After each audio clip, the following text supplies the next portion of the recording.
et le lever de soleil est magnifique. Je suis au bout de ma vie. C'est pas très peaceful comme sommet.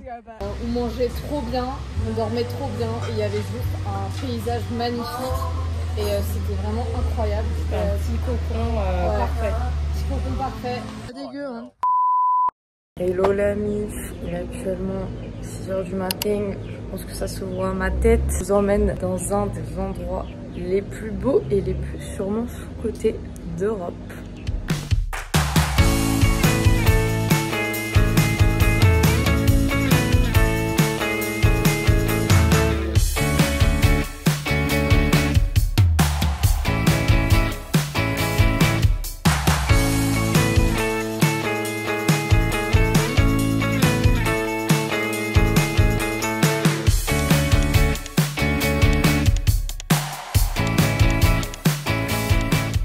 Bon l'ami, on est au nord de l'Albanie, dans un endroit quand même assez difficile d'accès, puisqu'on a fait 2 heures de bus, 2 heures de ferry et 2 heures de bus pour arriver ici. On est là pour crash test la rando mythique de Valbona à Tess. Le réveil a sonné à 4h30, il est 5 h du matin. Oh, vous voyez ce qu'on doit faire à cause de la chaleur, franchement. Là on n'est pas encore au début de la rando, faut qu'on marche 4 bornes et on espère qu'il y ait une voiture qui passe sur cette route déserte et qu'il y ait des gens aussi fous que nous commencent tôt pour nous amener au début de la rando. Et sinon on marchera, tant pis hein. Oh grosse folle, que tu es motivée. Je suis à fond là. J'ai pas dormi de la nuit, donc je suis en pleine... T'as pas dormi? Pleine puissance, non? Pas du tout. Mais what?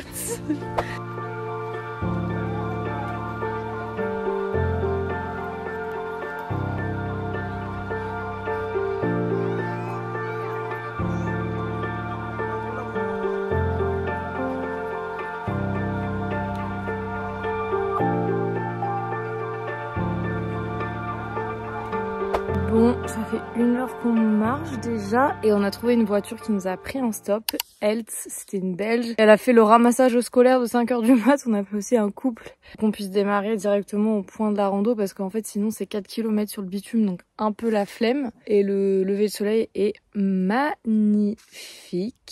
Là je vais manger un petit snack que nous a préparé notre mama de la guest house. Franchement je pense que... Petit aparté sur ça, on avait la meilleure guest house de Valbonne. Des petits cars, vraiment, c'était trop chou. Ça nous a presque rien coûté. On a mangé genre pour 40 balles sur 3 jours. C'est n'importe quoi. Et genre ce matin, elle nous a préparé des snacks. Elle s'est levée à 5 h pour nous les donner. Et elle ne nous les a pas fait payer parce qu'on prenait pas le petit déj ce matin. Donc vraiment, je recommande à 100%. Si vous voulez la guest house, si ça vous intéresse de venir dans le nord de l'Albanie, je pourrais vous donner les informations. Si vous me contactez sur Insta. Donc pour l'instant je comprends pourquoi cette rando est mythique. En vrai elle est hyper accessible, pas trop difficile. Par contre on sait pas à quel point ça va être blindé. Je vous fais le décompte. Pour l'instant on est à 7 personnes qu'on a croisé, sachant qu'il est 6 h du matin hein. Ça fait du bien de manger hein. Moi j'ai pas graille ce matin là, ça fait du bien. Le bon fromage frais. On est à 12 personnes.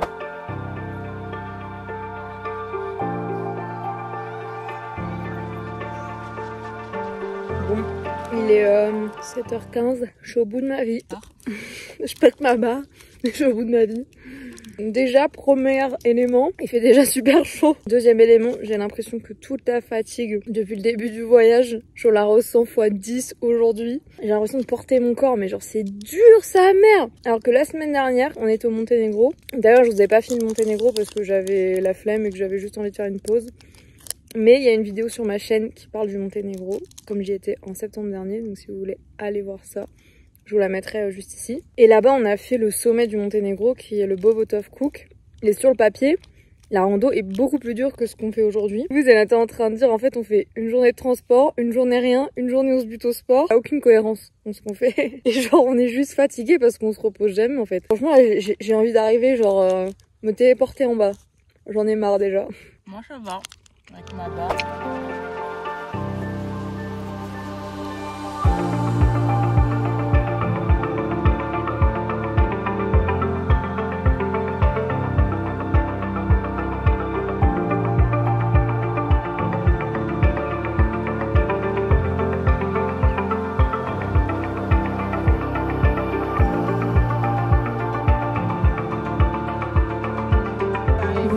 arrivé en haut.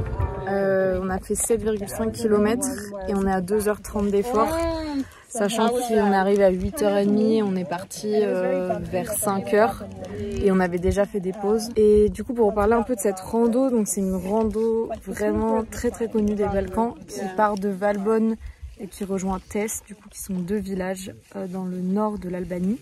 Vous pouvez le faire dans un sens ou dans l'autre. Il y a même des gens, je pense, qui font l'aller-retour sur la journée. Ce qui me paraît très ambitieux à cette période de l'année, vu la chaleur qu'il fait déjà ce matin. Et franchement, la vue est pas mal, mais par contre, il y a énormément de monde. Genre ma cousine, par exemple, qui est derrière moi, là. Et ça prend des photos pour Insta, hein. Je vais vous montrer ça. Le monde! Voilà, voilà. C'est pas dégueu, hein. Mais bon, c'est bruyant, quoi. Les gens parlent fort. Et c'est pas très peaceful comme sommet.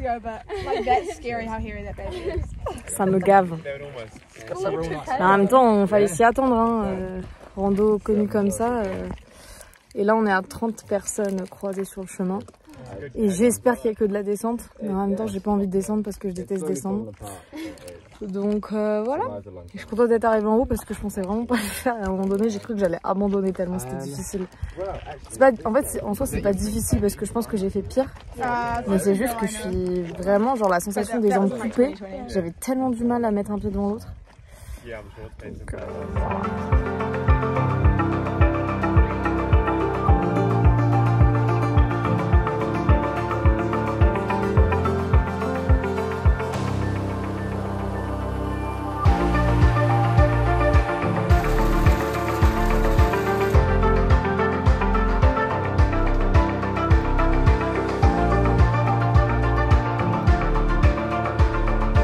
on est arrivé, on a un jeu de bienvenue. Et regardez, oignon, des petits chiens. Je pense que ça se voit à ma tête qui fait chaud. Bon, du coup, pour les stades de la rando, on est sur 16,23 km qu'on a fait en 5h10. Ça fait 1268 mètres de dénivelé positif, 1221 mètres de dénivelé négatif. 3 conseils pour cette rando. Je pense que c'est mieux de le faire dans ce sens-là, de faire Valbonne vers Tès, sachant qu'en plus, niveau transport, vous tapez pas le Pékin Express avec les 2 bus et le ferry au retour. C'est mieux, je pense, de le faire à l'aller. Et même au niveau du chemin, je trouve que c'est plus intéressant de le faire dans ce sens-là, sachant que quand on descend du sommet, c'est très ombragé côté Tès. Du coup, c'est mieux puisque le soleil se lève et est de plus en plus puissant. Donc on était vraiment à l'abri une grosse majeure partie du temps. Deuxième conseil, prenez beaucoup d'eau. Il y a moyen de la remplir au début vers Valbonne et à la fin vers Tès. Mais sinon, entre les deux, vous avez rien du tout. Et nous, il faisait extrêmement chaud. C'est aussi pour ça qu'on est parti très tôt. Et conseil numéro 3, et c'est un conseil plus global sur notre voyage, que je pourrais vous donner si vous êtes en backpack. Je vous conseille de prendre un sac. Moi, j'ai celui-là. Un sac de randonnée en fait qui peut s'attacher au niveau du bassin et aussi au niveau de la poitrine, que vous pouvez en fait emmener avec vous quand vous faites des sorties sur la journée et que vous pouvez laisser vos gros sacs à l'hôtel ou à l'auberge. Nous là ça fait 3 jours que nos gros sacs ils sont à l'auberge de jeunesse et on s'est aussi arrangé avec eux pour le transport du début. Avec le ferry et le bus en fait on a pris directement un ticket tout compris. Sur combien ça nous a coûté en termes de budget, je vous mettrai le récap à la fin comme d'habitude, donc restez devant jusqu'à la fin. Et puis là du coup on est encore là ce soir, on rentre demain à Shkoder avec un bus et on est à Shkoder jusqu'à mardi et je vous reprendrai à ce moment là.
reprend maintenant. Là on est à la fin de notre séjour en Albanie, c'est le dernier jour.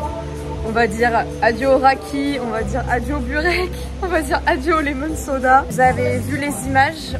Après les montagnes, on est retourné à Shkoder, à l'hostel où on était avec les gars qui sont les managers de l'hostel, qui sont d'ailleurs très sympas. L'hostel, le Bliss Inn Hostel à Shkoder, je vous le recommande à 100%, il est trop bien senti. D'ailleurs Dionis et Christiane, si vous regardez cette vidéo, merci à vous. Et ensuite on a pris la route pour le sud de l'Albanie. On avait envie de trouver un endroit où on pouvait chiller et se reposer pendant une petite semaine, ce qu'on a fait à Imare, et on était au Natural Hostel. C'est aussi une auberge très cool pour carrément prendre du bon temps et se reposer. Ce qu'on a fait, nos seules missions, c'était survivre la chaleur, trouver de l'eau à boire et aller faire des baignades de temps en temps. Et maintenant le récap budget de l'Albanie, les amis. Alors au niveau du logement, on en a eu pour 337 €. Au niveau des transports, on en a eu pour 211 €. Au niveau de la nourriture, on en a eu pour 269 €. Ça comprend les restos et tout ce qu'on achète au supermarché.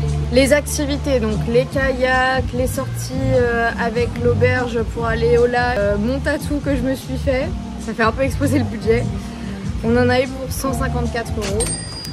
Et dans tout ce qui est autre, donc les frais bancaires, tous les petits trucs qu'on achète, qui nous coûtent de l'argent, ça représente 11 €. Donc on est sur un total de 491 € par personne pour 2 semaines en Albanie. Franchement c'est pas mal, on s'en sort bien je trouve. 2-3 petits conseils pour votre voyage en Albanie si jamais vous y allez. Moi c'était la deuxième fois que je venais, la première fois j'ai fait en voiture et du coup cette fois-ci en bus. Moi je conseille vraiment de venir avec une voiture ou en gros de louer une voiture parce que si vous voulez voir beaucoup de choses, et il y a beaucoup de choses à voir en Albanie, il faut se déplacer souvent en voiture.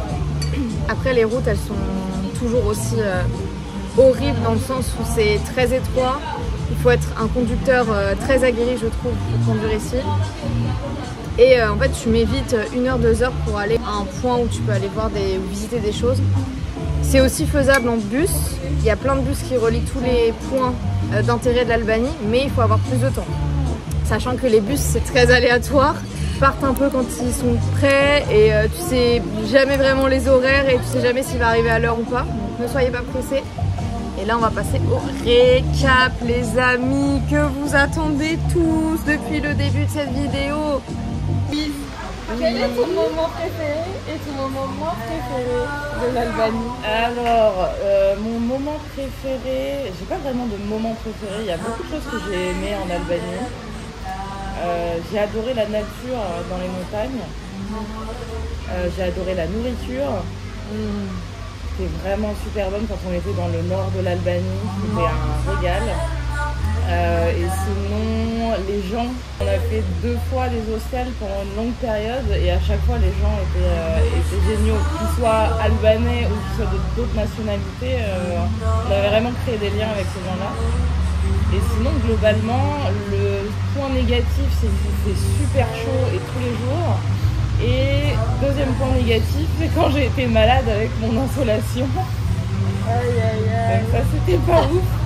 Pendant une journée, elle était morte dans le lit et tout le monde venait me voir genre est-ce que Louise ça va? Est-ce que Louise ça va? Moi j'étais là genre oui je crois que ça va. J'étais juste en train de mourir, je pouvais pas tenir debout ni même je pouvais pas tenir debout plus d'1 minute parce que sinon j'avais envie de vomir et j'avais envie de m'évanouir donc c'était un peu compliqué. Toi Alex?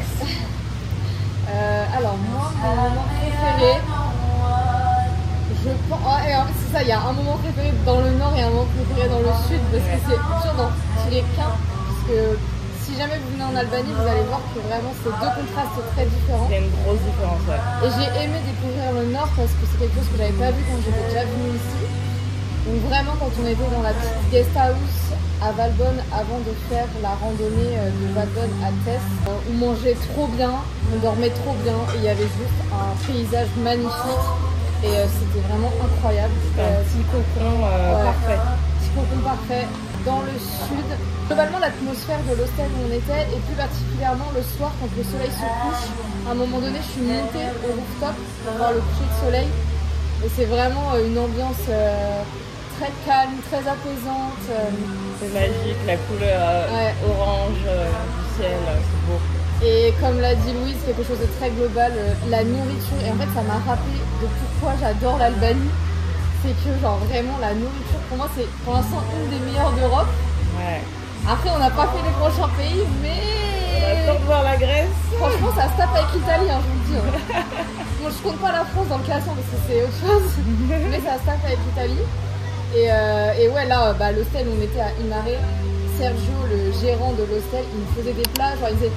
T'inquiète, je vais te faire un petit truc spécial d'été ce soir. Et hier, on a mangé genre un super plat avec des légumes, genre confits dans un plat de céramique. C'était incroyable. Il a toute une liste de plats à faire. Et à chaque fois, on n'a rien à lui demander. On arrive et il dit non mais t'inquiète pas, je sais ce qu'il faut. Genre assis-toi et prends du plaisir. Et vraiment, c'est incroyable. C'était quand? C'était avant-hier. On lui dit est-ce que tu peux nous refaire exactement le même plat qu'il y a 2 jours? Il fait mais attends, mais je m'en souviens plus. Parce qu'il improvise à chaque fois en fonction des ingrédients qu'il a. Et il fait des plats trop bons. C'était incroyable. Et mon moment moins préféré, moi aussi j'étais malade un peu moins longtemps. Mais en gros, en même temps on se lève pour aller faire du kayak. Et genre je prends un mini petit-déj et tout, je pars. Et en fait sur le kayak, je commence à me sentir pas bien. C'est pas le mal de mer parce qu'il y avait des vagues mais ça allait. Mais le truc c'est que quand je m'arrêtais, ça empirait avec du coup les vagues. Et là, j'ai donné à manger au poisson pendant une bonne demi-heure.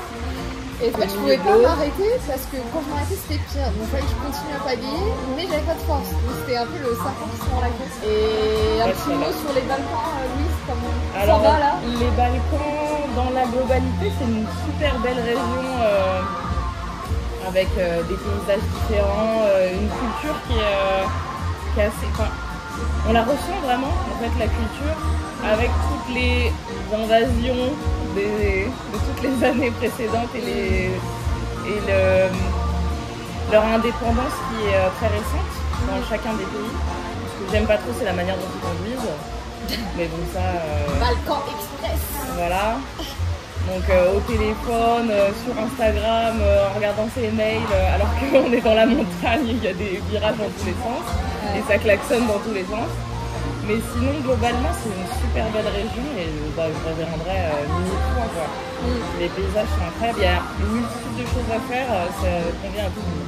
Mais vraiment. Franchement, c'est un très bon parti pris, les Balkans, parce que c'est pas encore surchargé de touristes, c'est pas encore aussi très coûteux. Alors là, par exemple, on va en Grèce ensuite. Alors, une nuit à Corfou, c'est genre presque la totalité de la petite semaine qu'on a fait à l'hostel. On est en train de se dire genre putain, mais la Grèce c'est vraiment de la merde au niveau des prix. Ça va être compliqué pour la suite.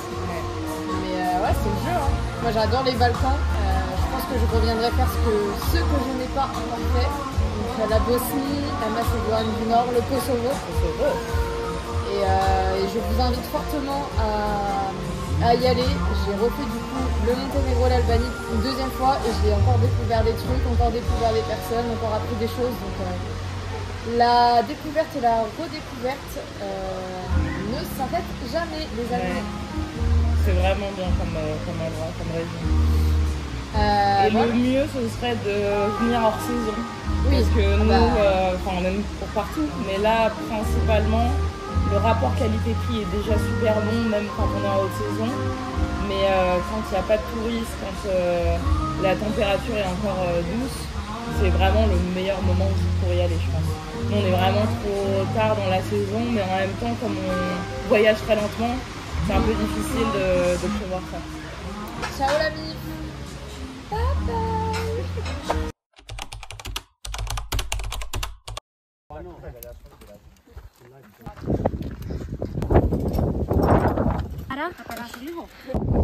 Vraiment pour moi la meilleure expérience du voyage jusqu'à présent.